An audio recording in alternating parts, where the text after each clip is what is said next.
All right. So as I said, Robbie Graham and Matthew Alford have not been able to present today, so we are postponing their presentation to possibly next weekend, but it may not actually end up being part of the Streamathon series, but we look forward to hearing their MisConspiraceptions presentation very, very soon. That video you just saw was of Naomi and Richie West, who are going to be our presenters at 2:15 p.m. coming up shortly. They are local Central Texas friends of the Anomaly Archives and myself who are interested in obviously cryptozoology and Fortean strange phenomena, and they're going to be presenting on time slips and the possible precognitive memory or time slip into the future, or what some people call the Mandela effect. We'll have more about that coming up soon. Another Texas cryptozoological person, researcher, and musician is Lyle Blackburn, who has been participating in a lot of different awesome television and series like those produced by Seth Breedlove and the Small Town Monsters crew. But he's also part of a band called Ghoul Town, and he has sent us along this video for our fundraising efforts, and so I hope you'll enjoy this video from Lyle Blackburn's Ghoul Town.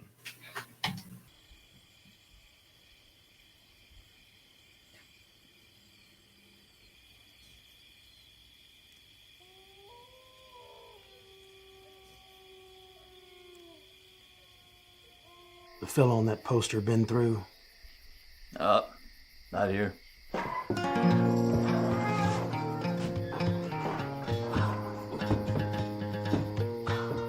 What you drinking? Whiskey.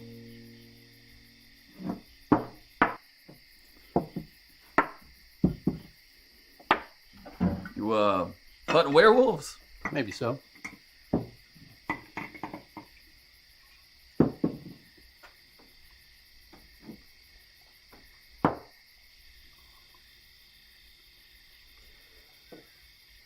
Thirsty?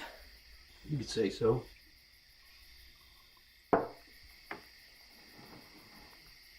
You mean from around here?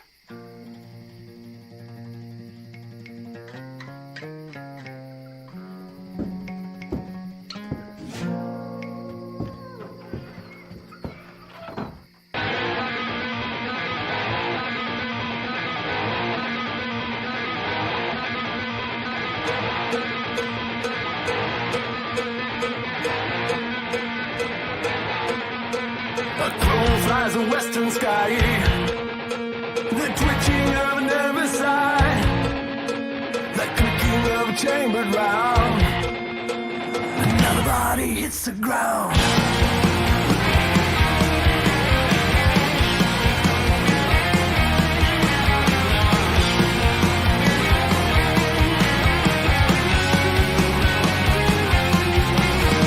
Rider on a desert plain, a killer on a southbound train, bloodstained on the setting sun. Another hero bites the dust, a coffin full of dollars. No rich men make when you're blind and lifeless. Make no mistake, when it's all said and done, who is lost or won? Take me, get all alive, and laughing, worth the price. Take me, get all alive, bullets don't argue, you lay down your life. Oh yeah. A lonely howl in the night, a shadow in the firelight, the echo of a dead man's tune, a god that spells certain doom.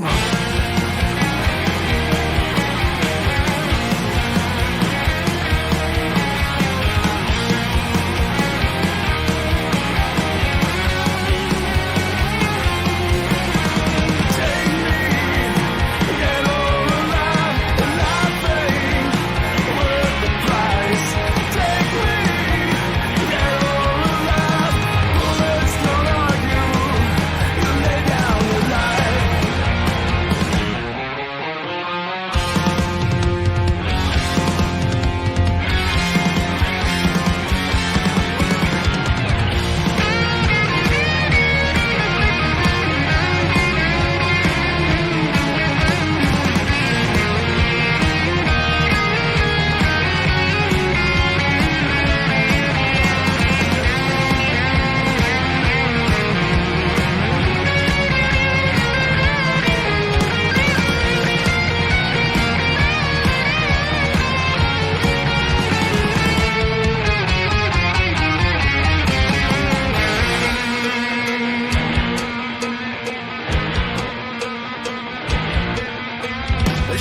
whiskey in a jar. Vendettas that have gone too far. Another dollar to be made. Another bounty to be paid. Coffin full of dollars, don't a rich man make when you're lying dead and lifeless. Make no mistake, when it's all said and done, who's lost or won? Oh, oh, yeah. Take me, dead or alive, in life ain't worth the price. Take me, dead or alive, bullets don't argue. You lay down and take me, dead or alive, in life ain't worth the price. Take me, dead or alive, bullets don't argue. You lay down your life. You lay down your life. Bullets don't argue. Oh, oh yeah.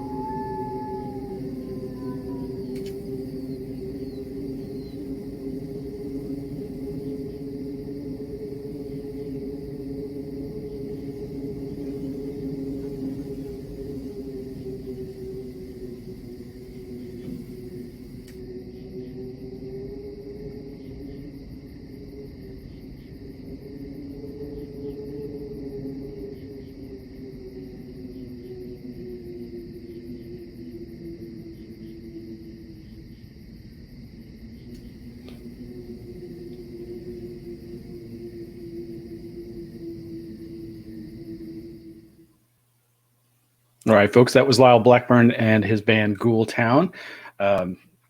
Really enjoy Lyle's cryptozoological investigations and writing and presentations, and looking forward to having him on an upcoming virtual event very soon, hopefully. And so folks were asking about the schedule. Someone was asking about Greg Bishop's presentation that is coming up at 4:15 p.m. Central Standard Time. It is almost 1:45 here in Austin, Texas, Central Standard Time right now. As we said earlier, our presentation from Robbie Graham and Matthew Alford, MisConspiraceptions, has had to be postponed. Not sure when that will occur in the future, but we look forward to having them back to present that. And then coming up at 2:15, Naomi and Richie West will be presenting on the Mandela effect and an eyewitness account of future memory. And then at 3:30 CST, we'll have updates on the Stanton Friedman archives from the library in New Brunswick, Canada. That's the Provincial Archives of New Brunswick in Canada. And then we've got, as I mentioned, Greg Bishop at 4:15. Jeff Kripal discusses the Anomalous archives with myself, and talking about the new Rice University Archives of the Impossible. That's at 5:15 p.m. And you can find the rest of the schedule right there, as well as on our website, anomalyarchives.org. So we've got some other stuff coming up. So I had told some folks about back in 2002, my volunteers and I had the pleasure of sitting in my then living room with famous, eventually, paranormal-oriented cryptozoologist and fellow Texan Rob Riggs. Rob Riggs was a wonderful man. He was such a warm heart and a generous soul, and had very interesting ideas about Bigfoot and ghost lights. And this all stemmed from his own experiences and research into the subject of these cryptids in East Texas and West Texas. For those that don't know, East Texas is very thick with woods and has a history of spook lights, ghost lights, and Bigfoot sightings. Meanwhile, in a completely different environment out west, in the environment of the desert of West Texas, there is the Marfa light. So these two different environments seem to produce or play a host to a variety of luminous phenomena, and Bigfoot sightings occur across the state and across the country. Well, we have a very special video. It's not the greatest transfer. It was done very quickly, and it's a 2-hour interview that was done for the magazine I was published, or rather that I was editing at the time, called Austin Para-Times. This was back in 2002. And Rob Riggs was interviewed for that publication. And we're going to play a little bit of it. It's a 2-hour interview, so we're not going to get all the way through. This is just a teaser for something that we'll be releasing on our YouTube channel very soon in the near future. And so we hope that you'll enjoy this. Rob is just such a great guy, and I think you will enjoy it. So stay right there.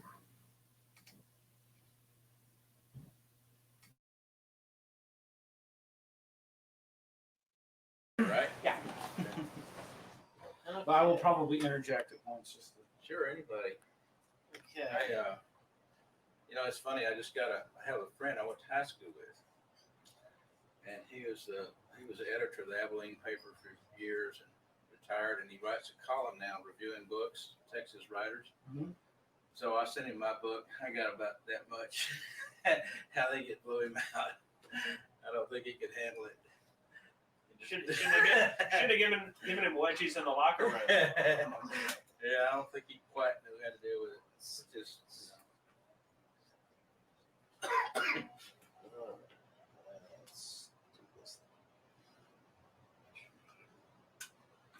So what are y'all gonna do with the tape? A couple different possibilities. I might just use it on my Access show that I'm producing. Might just air it raw. Right. But we're working on some projects. These are the guys I told you about who we're trying to create the All Paranormal cable channel. That'd be great. Yeah. And, If I'm ever able to help in any position to help you guys with that, I'll Great. do that. that would be awesome. Yeah, I think I mentioned to you that I'm meeting with some people. Well, actually, the first part of the month. So, very rich Texans who are interested in my research, and I don't know how much they're interested in, or but boy, I'd love to get. We need to get something. The whole thing is just to get a conversation going about the reality of this stuff. That most people don't want to have that conversation. A lot of us do. A lot more and more of us are beginning to want to have that conversation. Well, I've got all sorts of random questions, and they're Right, in no shoot. particular order. And we've been brainstorming. I kind of did an outline of it before. Well, I hope I can answer it. Okay. One thing that struck me, the idea that the lights on Bragg Road, a lot of the witnesses described the light as having a mind of its own. Sort of could you explain that more? The idea that maybe the light had a consciousness of some sort, that it was somehow sensitive to the minds of the recipients. Yeah, and it's important for people to understand that the Bragg light is not an isolated phenomenon. We're not just talking about people in East Texas who see this light. These lights are seen in various places around the world. There are two famous ghost lights in Texas that everybody knows: the Marfa lights in West Texas and this one. A very important thing to understand about these ghost lights is they can't be explained away with facile scientific explanations attributing them to weather conditions or to Swamp gas, headlights, or our headlight reflections, or even any kind of discharge phenomenon. People trot out theories about sophisticated theories about dealing with the electromagnetic quality of the lights, which they do have, and try to explain them away as some kind of unknown discharge phenomenon. And, if you have an energy field, then there's a possibility of having some kind of discharge from that field. The problem is the behavior of the lights, the form of the lights, as seen literally by thousands of people all over the world in these various locations, doesn't fit into neatly into any theory of electrodynamics. And the main reason is because they maintain this form for up to 5 minutes or more at a time. And I've seen them myself. I personally haven't seen them for that long, but I've witnessed many people who have. I've interviewed many witnesses who have, and we don't know of any theory of electrodynamics that would allow for that. That would allow for a mirror discharge phenomenon to maintain the discrete form of a sphere for 5 minutes. We don't know how that would happen. Now, I participated in a research project by a physicist from Japan, Dr. Osuki. Now, they take this thing very seriously, the Japanese do.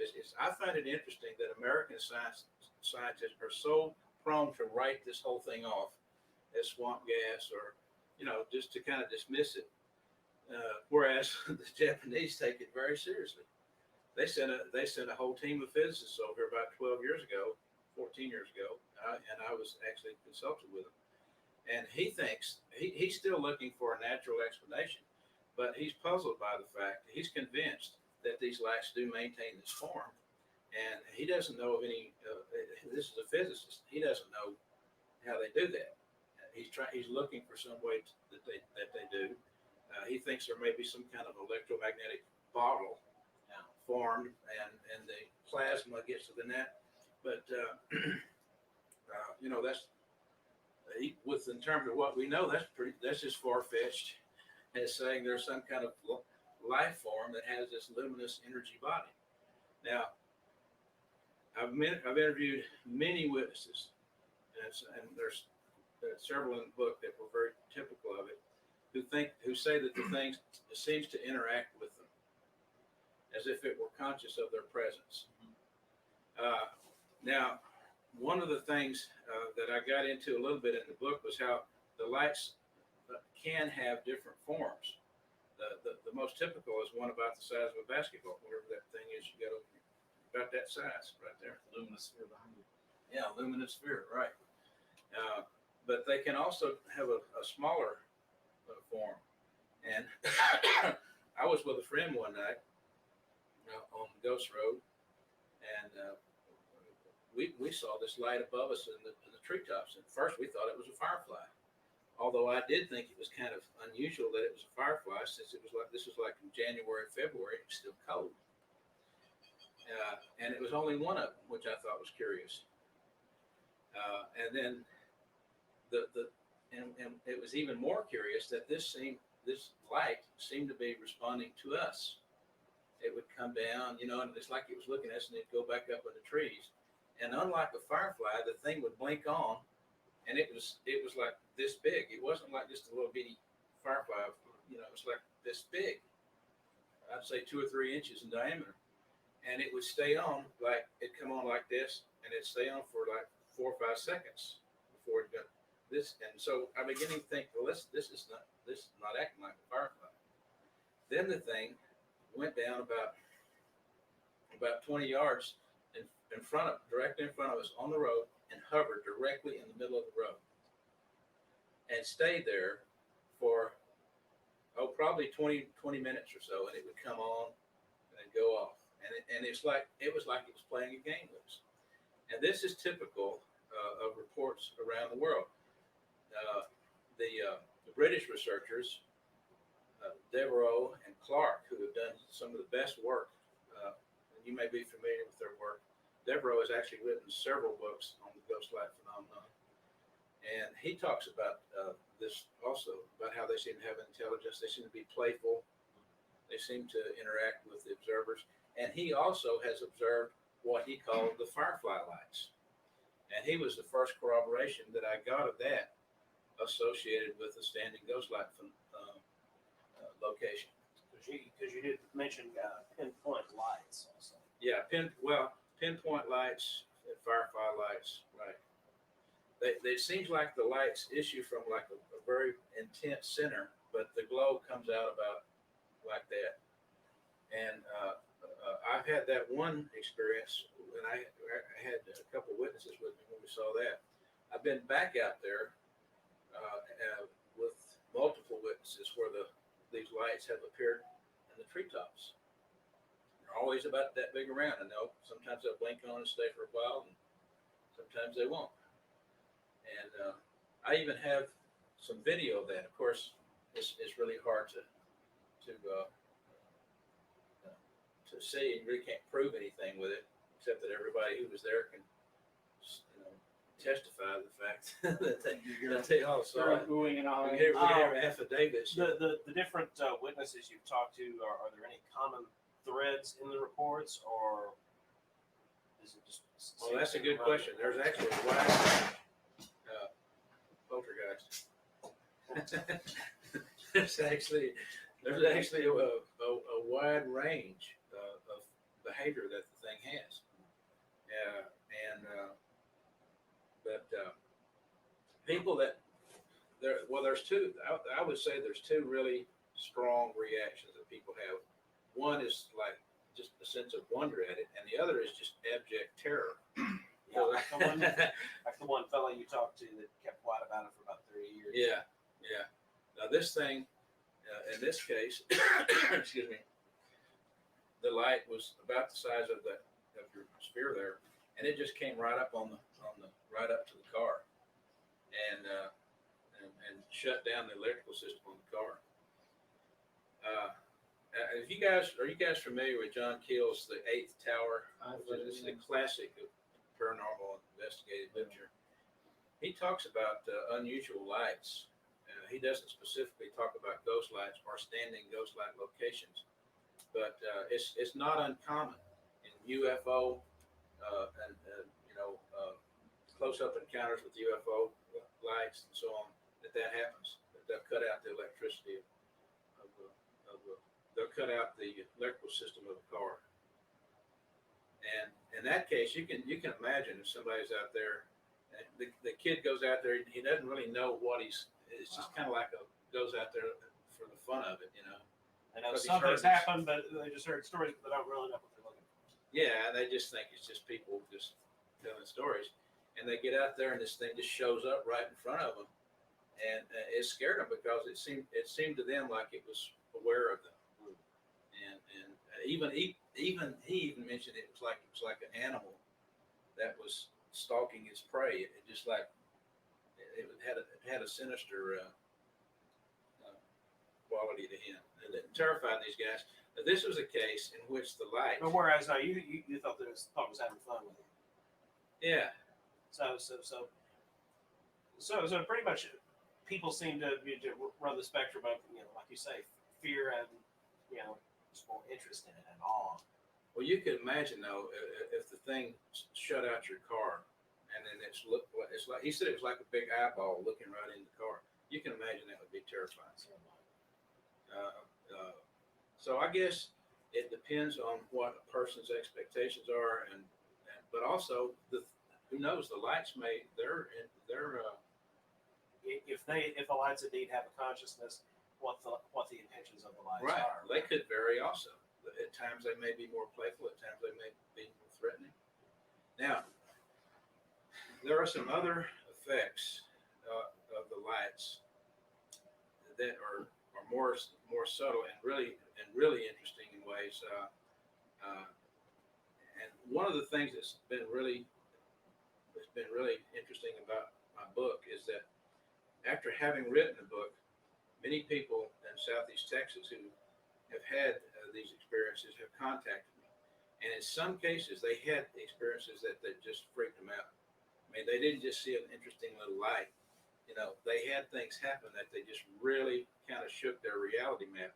One lady, and this was actually during an Art Bell interview, I believe, called and said she was on the light, on the Ghost Road, and saw the light coming from the distance, and there was a carload of people, and she said they got the sense that it was a long ways off and that it was approaching them rapidly. And then everybody in the car had the sensation that they were moving backwards at a great rate of speed as the light was approaching them. And then the light literally went right through the vehicle they were in. And then after it passed, the sensation of movement it ended. Well, I had that same sensation one night. I parked on the end of the road with one of my colleagues. We never saw the light, but we had that same sensation of movement, and we were sitting flat still, and it felt like we were being pulled or being moved. Since that time, I've had a few stories. That was the most spectacular, but this indicates something really strange going on with, we don't know how the mind responds to certain energy fields in the environment. This could have something to do with the very basic mechanism of perception being affected by some energy that we just really don't know much about. There's been a lot of research about the temporal lobes of the brain and how they are associated with the mind's organizing a sense of external reality from stimuli, and how they can be affected by magnetic energies. And Dr. Persinger in Canada, who I've corresponded with, has done a lot of laboratory work on that, and has shown how you can put somebody in laboratory conditions and stimulate the temporal lobes of the brain, and they can have weird hallucinations and sensations and so on. But there may be energies in our environment that can do the same thing. And these energies in places where the ghost lights appear may be concentrated for some reason. This is all stuff that's, we're just speculating on, but it does seem like the lights and the energy pertaining to the lights has very definite effects on the mechanisms of perception. Something you touched on that I was would have loved to see a chart or something about the Riemann surfaces. Yeah, I was interested in that. I had not heard of that before. And, yeah. Of course, you know how publishers are. They don't. The space in the book costs money. Right. All that kind of stuff. But the Riemann surfaces it's just an idea that three-dimensional space is more complex than we normally consider it to be, and that there are like layers of three-dimensional space. And I guess the best analogy is what we used to call parallel worlds. Yeah. People ask me all the time, so, well, are you talking about something that's interdimensional? I said, well, it depends on how you define dimension. Because technically a dimension is like, we live in a three-dimensional world. Well, what would a four-dimensional world look like? So a four-dimensional reality would be in a fourth dimension of space. So when people talk about dimensional, usually they're talking about like parallel realities somehow intersecting. Well, the Riemann surfaces, there was a mathematician, German mathematician, who developed this concept that that three-dimensional space is not as simple as we think it is, and that there could be what you might call more or less parallel realities, but they have points of intersection. One of my speculations is that the ghost light locations around the world may represent the points of multiple connectivity between layers of three-dimensional space, and that's where these things come from. And I think would be a promising. Yeah, well, one of the things I took away was that there seemed to be a pretty standard sequence, at least in the Big Thicket, maybe a little different in some of those other areas. That first you would see light manifestations and then maybe mist or something like that, and that they would combine and produce the wild man or some creature like that. Either they're and producing the black cat right. and so forth would appear in certain stages of it. Right.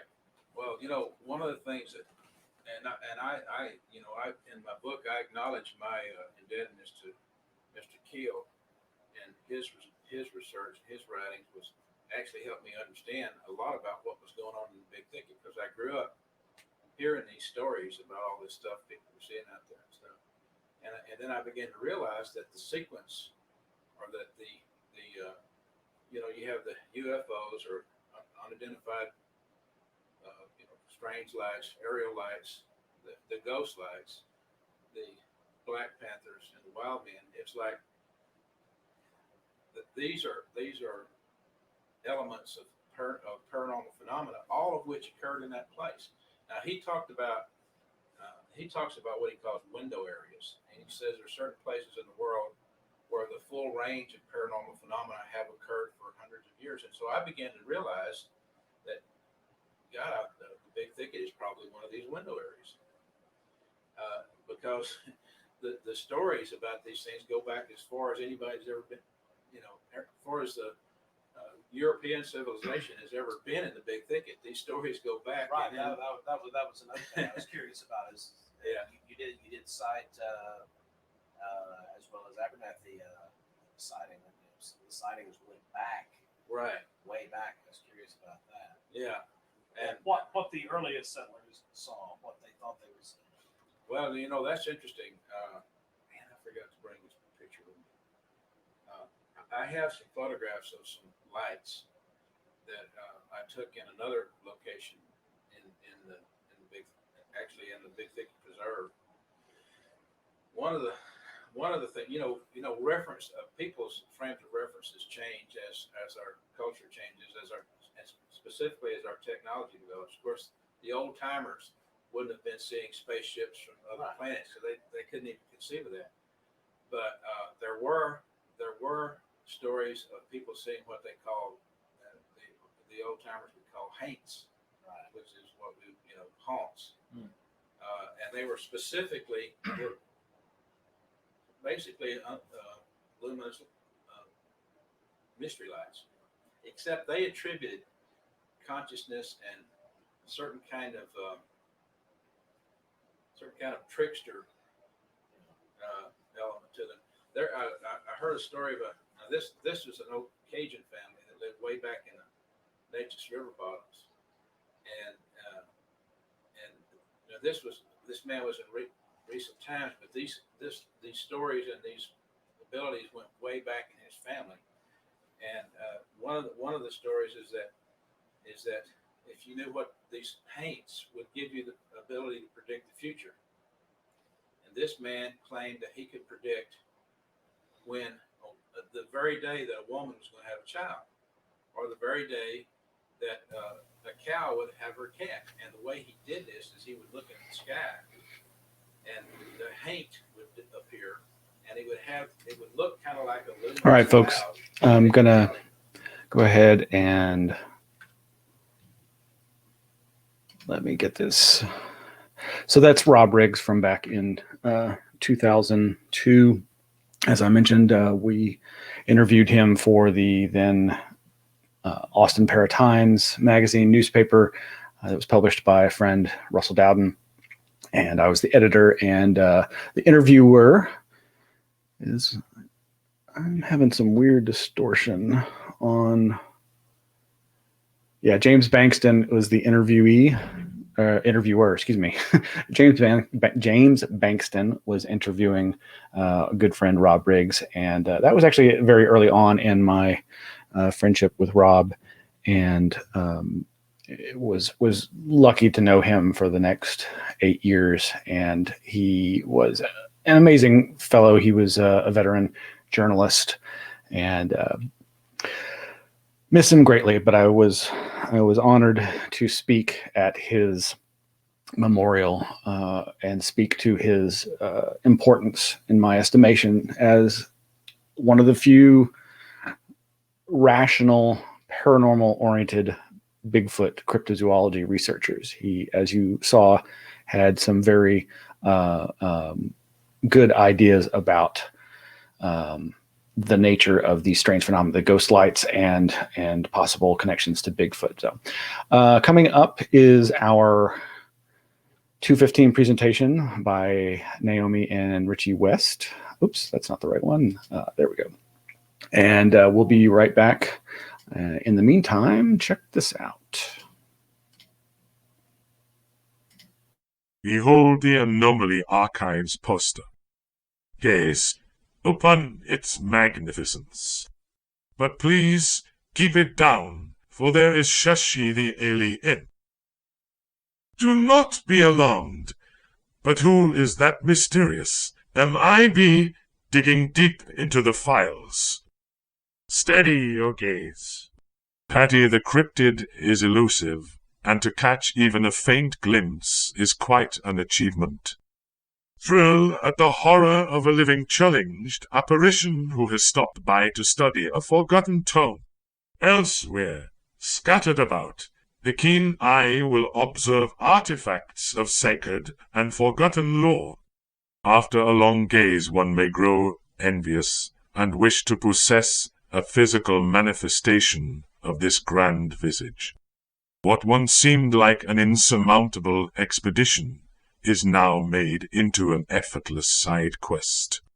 For now, at the Archives shop, one can find this thrilling representation available for acquisition, where, among the usual wares, denizens of this fair land will find this and other scrolls, exquisite apparel, hot beverage drinking vessels, and a plethora of other treasures.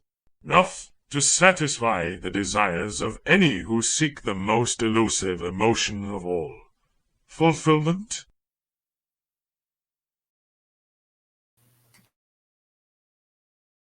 Okay, folks, welcome back, and we'll be starting our next presentation momentarily. Stay with us. Looking forward to this presentation from Naomi and Richie West.